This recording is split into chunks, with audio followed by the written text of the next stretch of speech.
નમસ્કાર મારા વહાલા ગુજરાતી મિત્રો, જાગો જોગી જાગો ચેનલમાં આપનું સ્વાગત છે. તો આજે આપણે વાત કરીશું કે ગુરુની કોઈ જ્ઞાતિ હોતી નથી કે પછી ગુરુનો કોઈ ધર્મ હોતો જ નથી. અને આજે આપણે જોઈએ છીએ કે ગુરુનામાં જ્ઞાતિવાદ પેસી ગયો છે, ગુરુનામાં જ ધર્મવાદ પેસી ગયો છે, ગુરુનામાં જ કોમવાદ પેસી ગયો છે. ગુરુ પોતે જ જ્ઞાતિના બંધનથી બંધાયેલા છે. ગુરુ પોતે જ હું હિન્દુ છું, હું મુસ્લિમ છું, હું શીખ છું, હું ઈસાઈ છું, એ કોમના બંધનથી બંધાયેલા છે. તો જ્યાં બંધન છે ત્યાં જ આજે આપણે જોઈ રહ્યા છીએ કે કેવા કેવા તોફાનો, કોમી રમખાણ, યુદ્ધ, તોફાન બધું થઈ રહ્યું છે. આનું કારણ એક જ છે કે જ્યાં બંધન છે ત્યાં ભય જ છે, ત્યાં કોઈ દિવસ આનંદ નથી. કયા ટાઈમે શું ફાટી નીકળે એ પણ નક્કી જ કહેવાય નહીં.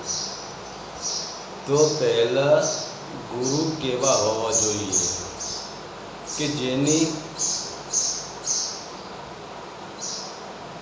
આંખમાં વિષય વાસના ન હોય, જેના ભીતરમાં લાલચ, લોભ, મોહ, રાગ, દ્વેષ કે પછી દ્વૈત ભાવ ન હોય, અને જેની નાદી આઠે પહોર આનંદમાં રહેતી હોય. જેમ કે કોઈ સન્માન કરે તો પણ શું અને કોઈ અપમાન કરે તો પણ શું.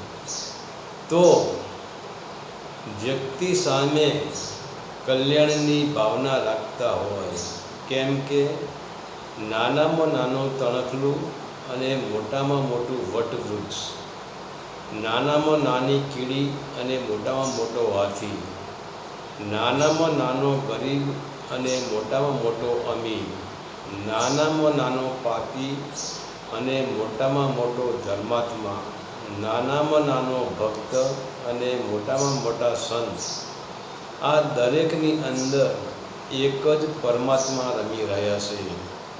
તો પછી કોણ નાનું અને કોણ મોટું? એટલે જ ગુરુ હિન્દુ નથી, ગુરુ મુસ્લિમ નથી, ગુરુ શીખ નથી, ગુરુ જૈન નથી, ગુરુ ક્ષત્રિય નથી, ગુરુ બ્રાહ્મણ નથી, ગુરુ વૈશ્ય નથી કે પછી ગુરુ શૂદ્ર નથી.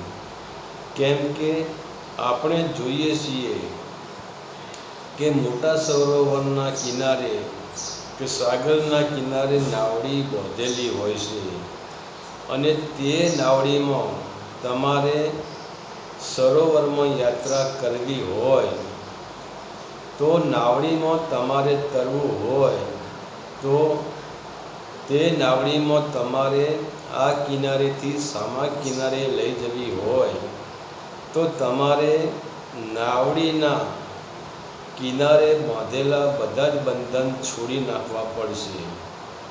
જો તમે એક પણ તોતણો કિનારે બાંધેલો હશે તો નક્કી માનો તમારી નાવડી કિનારાની આજુબાજુમાં જ ફરવાની છે.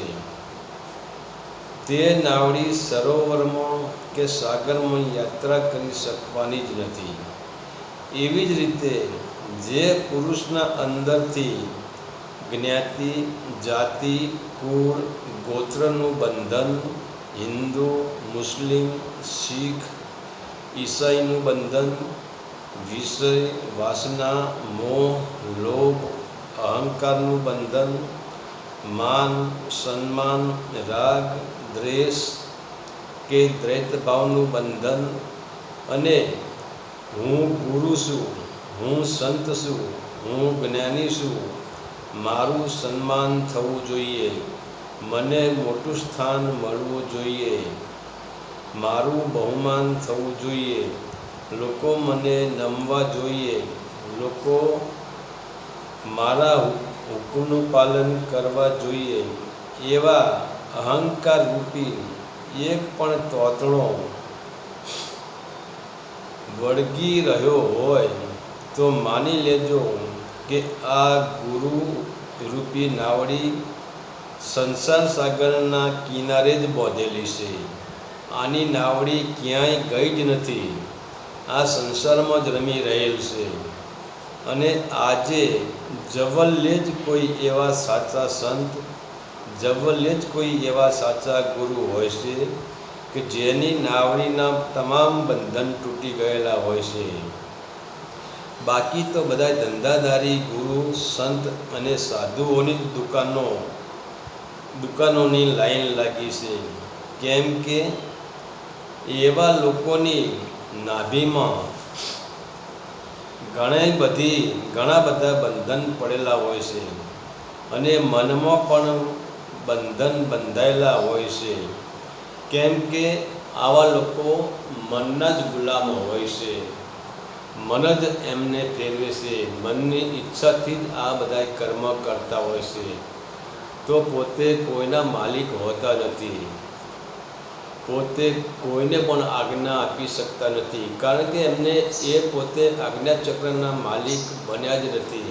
પછી 5 કર્મેન્દ્રિયો, 5 જ્ઞાનેન્દ્રિયો અને મન, બુદ્ધિને, ચિત્તને, અહંકારને તો ક્યાંથી હુકમ આપી શકે?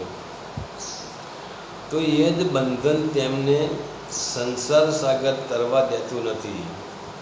એટલે કે એ જ બંધન 5 તત્વ અને 3 ગુણથી ઉપર ઉઠવા દેતું નથી. અને એ જ કારણે આજે સંપ્રદાયનો વિરોધ કરે છે. એક ગુરુ બીજા ગુરુનો વિરોધ કરે છે. એક ધર્મ બીજા ધર્મનો વિરોધ કરીને દુશ્મન બને છે. એક સાધુ બીજા સાધુનો વિરોધ કરે છે. કેમ કે કોઈને સત્યની પડી જ નથી, કોઈને સનાતન ધર્મની પડી જ નથી. ફક્ત પોતપોતાની દુકાનો મોટી કરવામાં જ પડ્યા છે. કેમ કે આજે સંત, સાધુ, ગુરુ દરેકની અંદર